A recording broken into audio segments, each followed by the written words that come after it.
We're joined now by Hilarie Cash, the co-founder and chief clinical officer of Restart, a residential internet addiction recovery program in Washington State. Hilarie, thank you so much for joining us today. It's my pleasure. Thank you for having me. So you are a pioneer in this field. You've been seeing internet addicted patients for over 25 years.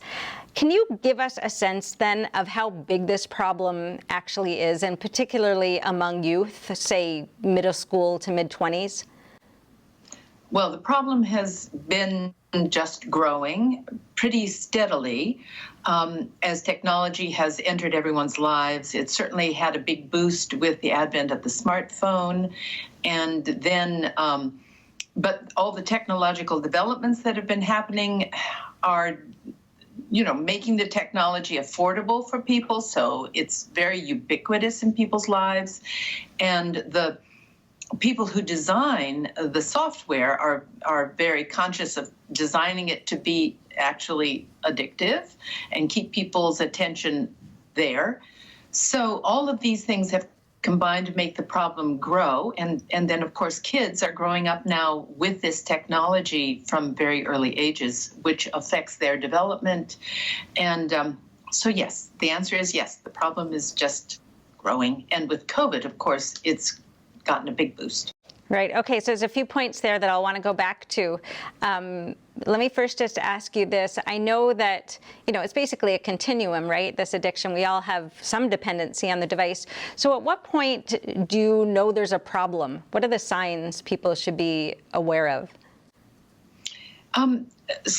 Fortunately, the World Health Organization has recognized gaming disorder, and the criteria that they have identified is basically when it takes over a person's life. They no longer have control over how much they use it, and as it gains more and more control in their lives, then they start losing interest in other things, and they continue despite the negative consequences.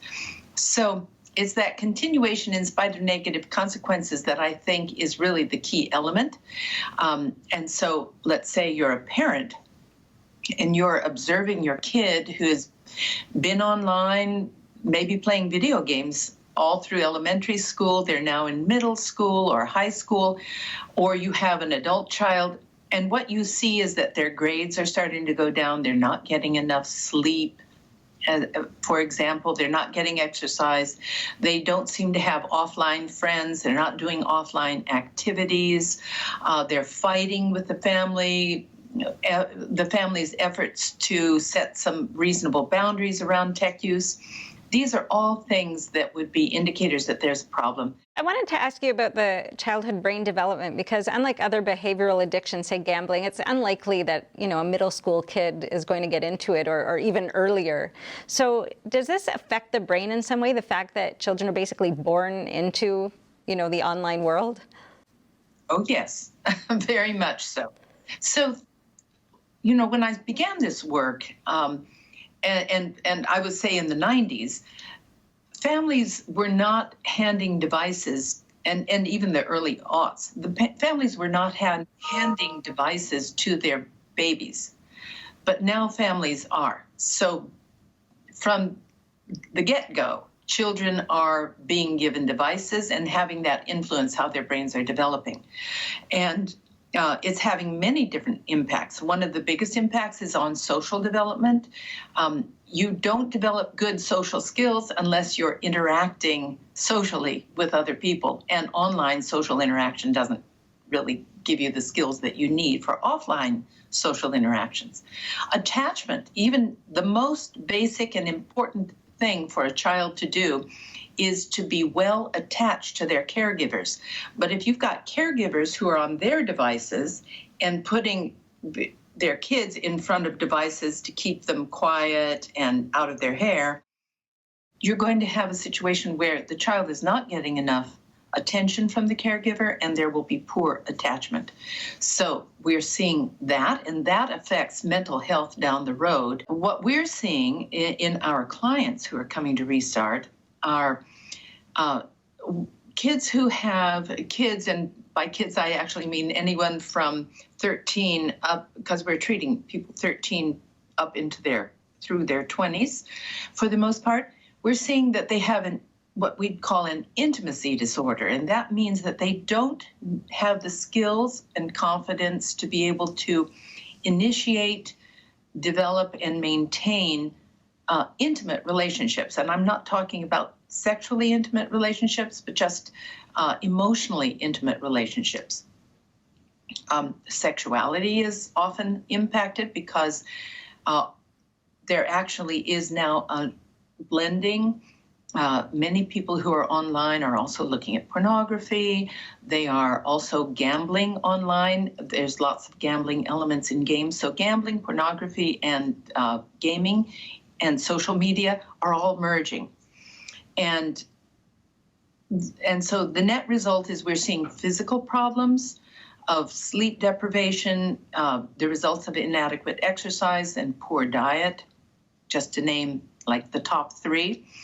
And social development is impacted by people not having social skills and social confidence, not knowing how to communicate well.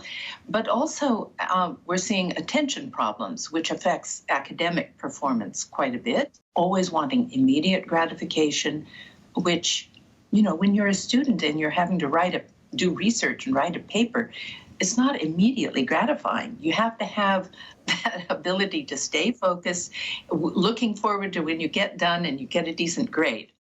I was going to ask you if you feel like it's a bit of a cat and mouse game, because the creators of these devices and the apps around them are, as you said earlier, designing it specifically to be addictive, and yet we're seeing all these problems. So what can families or even youth who know they have a problem do in the face of that? Well, there are some apps that people can buy which will help people just at least monitor their use.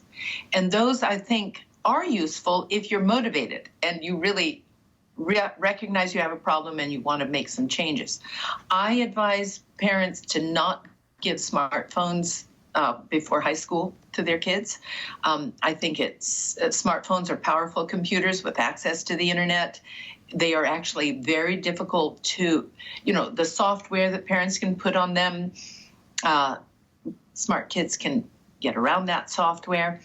And so I think the best policy is to just let kids be frustrated, but not have smartphones until they've developed a well-rounded life and are able to sustain that even once they get a smartphone. I think a good policy is to always take a break. So put boundaries around your use. So for instance, if you say, I'm going to check my phone only at certain times of the day, otherwise I'm leaving it off. Make sure that times at home have real boundaries around when everybody's going to get together, and the screens are not a part of that. So meal times, some family time, nobody's going to have their devices on and present. There should be no devices in the bedrooms because it's just too easy for that to distract them throughout the night. Making sure kids are getting outdoors, getting exercise. Think in terms of a well-rounded life. Think in terms of a 24-hour pie chart.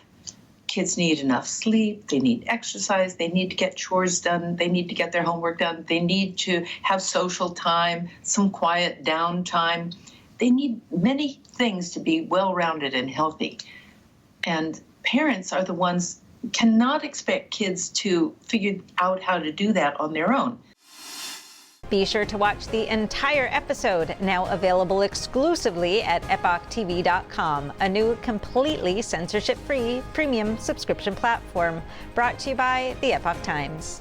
See you there.